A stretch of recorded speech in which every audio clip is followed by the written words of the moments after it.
Vote যুদ্ধের ফলাফল ঘোষণার আগে থেকেই জায়গায় জায়গায় শুরু হয়েছিল উৎসব আর মুহুর্মুহু খেলা ঘুরেছে গণনার সময়। বাংলার দক্ষিণের দিকে কোথাও হয়েছিল পদ্মফুল তো কোথাও আবার জিতেছে ঘাসফুল। তবে একেবারে কিন্তু শূন্য হাতে ফিরতে হচ্ছে বাম আর কংগ্রেসকে।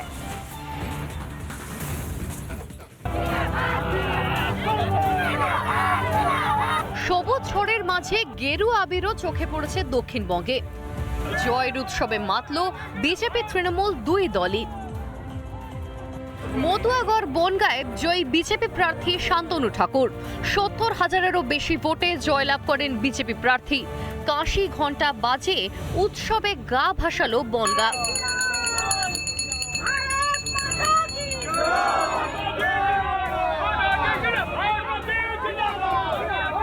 হুগলিতে বাড়ি বাড়ি গিয়ে দই আলু পোস্ত খেয়েই বাজিমাত তৃণমূল প্রার্থী রচনা ব্যানার্জির। সবুজ আবির খেলে নাচে গানে মাতলেন তৃণমূল কর্মী সমর্থকরা। কল্যাণময় শ্রীরামপুর ১ লক্ষেরও বেশি ভোটে জয়ী শ্রীরামপুরের তৃণমূল প্রার্থী কল্যাণ ব্যানার্জি। যদিও জোর টক্কর দিয়েছেন প্রাক্তন জামাই তথা বিজেপি প্রার্থী কবির শঙ্কর বোস। ৮,০০০-এরও বেশি ভোটে জয়লাভ করেছেন আরামবাগের তৃণমূল প্রার্থী মিতালি বাগ। উৎসবের মেজাজে তৃণমূল কর্মী সমর্থকরা, আনন্দে চোখে জল মিতালির।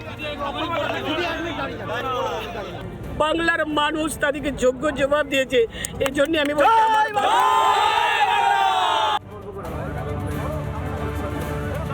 হাওড়া লোকসভা কেন্দ্রের ১.৫ লাখেরও বেশি ভোটে জয়লাভ করেছেন তৃণমূল প্রার্থী প্রসূন ব্যানার্জি। আনন্দে সবুজ আবির খেলায় মাতলেন তৃণমূলের কর্মী সমর্থকরা।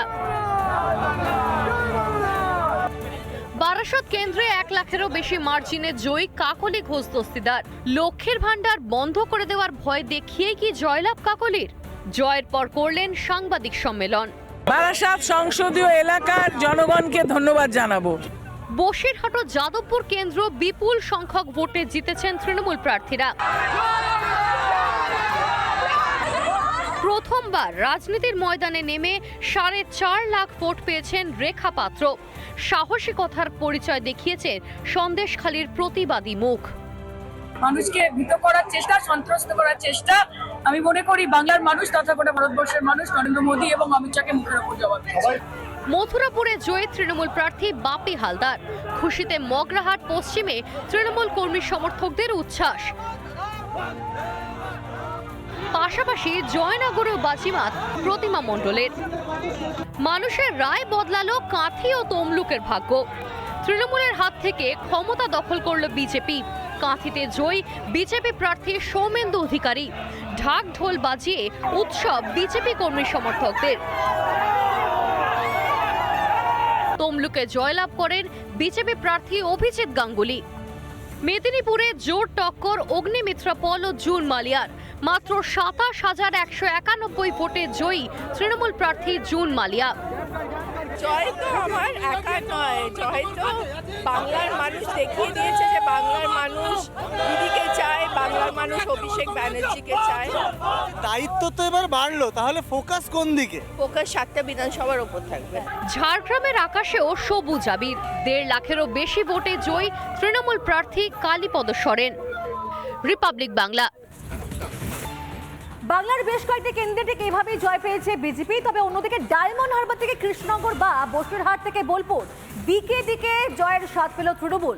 বাংলায় লক্ষ্মীর ভান্ডারে বাজিমাত আর চুরি ধুনিতে ভুলিয়ে বঙ্গে আবারও উড়ল সবুজ আবির।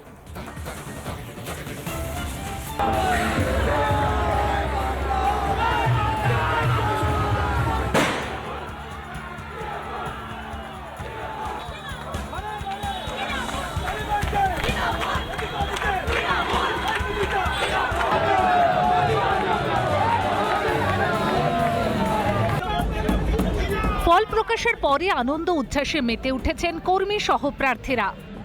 বহরমপুর, যেখানে ২৫ বছরের সাংসদ জামানত শেষ হলো, ইউসুফ পাঠানের কাছে বহরমপুরে হারলেন অধীর রঞ্জন চৌধুরী।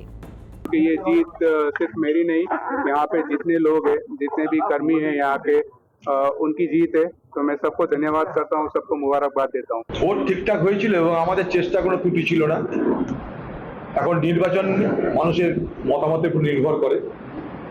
5বার পর জিতেছিলাম, মানুষের দয়া দুয়ার আশীর্বাদ সহযোগিতা ছিল, তাই এবার মানুষ মনে করেছে যে হারানো দরকার, তাই মানুষ হারিয়েছে। জঙ্গিপুরে জয়ের ধারা অব্যাহত রাখল তৃণমূল। জয়ী তৃণমূল প্রার্থী খালিলুর রহমান। তৃণমূলে ভরসা রাখল মুর্শিদাবাদ। জয়ী তৃণমূল প্রার্থী আবু তাহের খান। এবার চলে আসা যাক কলকাতার দিকে। কলকাতা উত্তর, যেখানে পুনরায় জয়ী তৃণমূল প্রার্থী সুদীপ বন্দ্যোপাধ্যায়। তাপস রায়ের মতো দক্ষ রাজনীতিবিদকে এই আসন থেকে তৃণমূলের বিপরীতে প্রার্থী দিয়েছিল বিজেপি। 60,000-এর বেশি ভোটে পরাজিত হয়েছেন তিনি। বলেছি আমার 9বার জেতা কলকাতা শহর। আমি 4বার বিধায়ক জিতেছি, 5বার লোকসভা জিতেছি এবং আমার 10বারের জয় খুব স্মুথলি হয়েছে। আমার কর্মীরা যে মানসিকতা নিয়ে যেভাবে কাজ করেছে আমি নিশ্চিন্ত ছিলাম। মালারা এবং দেবশ্রী চৌধুরীর মুখোমুখি টক্কর হয়েছিল কলকাতা দক্ষিণে, যেখানে দেবশ্রী চৌধুরীকে পরাজিত করে বজায় থাকল তৃণমূলের ধারা। তৃণমূলের জয়, সাধারণ মানুষের জয় বাংলার। যারা দীর্ঘদিন আজকে সবাই বিরোধীরা যখন বলেছিল যে এখানে নাকি তৃণমূলের আসন অনেক কমে যাবে, এখানে উল্টো চিত্র দেখা গেল বিধানসভার মতো। দমদম লোকসভা কেন্দ্র, যেখান থেকে 3 বর্ষীয়ান রাজনীতিবিদ প্রতিদ্বন্দ্বিতা করেছিলেন। তৃণমূলের সৌগত রায়, বিজেপির শিলভদ্র দত্ত এবং সিপিএমের সুজন চক্রবর্তী। এখানেও শাসক দলই ভরসা রাখল আমজনতা। বর্ধমান পূর্ব থেকে 1,60,350 ভোটে জয়ী তৃণমূল প্রার্থী শর্মিলা সরকার।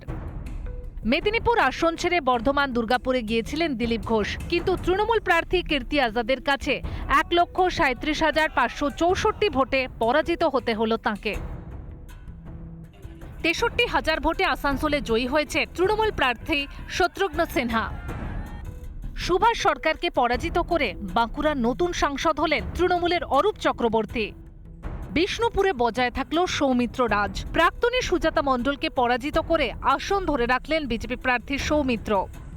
অনুব্রতহীন বীরভূমের 2 আসনেই জয়ী তৃণমূল। একদিকে চতুর্থবারের জন্য সাংসদ হলেন শতাব্দী রায়, অন্যদিকে বোলপুর লোকসভা থেকে জয়ী অসিত মাল। তো বীরভূমের মানুষের কাছে আগেও 3বার কৃতজ্ঞতা জানিয়েছি সারা জীবনের জন্য, এবারেও আবার বলছি যে কৃতজ্ঞ। এবং তার থেকেও বীরভূমের মানুষ তো আছে, তার সঙ্গে আমার কর্মীরা এমনভাবে বুথ লেভেল থেকে বা যে চা খাইয়েছে আমাদের অফিসে সে পর্যন্ত এর সঙ্গে যুক্ত, তাদের এত পরিশ্রম সেটা জয়। কৃষ্ণনগরে আবারও বাজিমাত মৌহা মৈত্রের। 57,083 ভোটে জয়ী হয়েছেন তিনি। দল বদলেও মুকুট পরা হলো না রানাঘাটের মুকুটমণি অধিকারের। বিজেপি প্রার্থী জগন্নাথ সরকারই ভরসা রাখল সাধারণ মানুষ। সবথেকে বেশি লিড কোথায়? দক্ষিণে হবে এটা আমি নিশ্চিত। যেখানে মুকুটমণি অধিকারী বিধায়ক ছিলেন, হ্যাঁ, ওখানকার মানুষ মুকুটমণি কি সেটা ভালো বুঝেছে। পুরুলিয়াতেও বজায় রইল বিজেপির আধিপত্য। জ্যোতির্ময় সিং মাহাতো জয়ী ঘোষণার আগে থেকেই সিধু কানহু বিরসা ইউনিভার্সিটির গণনা কেন্দ্র চত্বরে উল্লাসে মেতে উঠতে দেখা যায় বিজেপি কর্মী সমর্থকদের। রিপাবলিক বাংলা।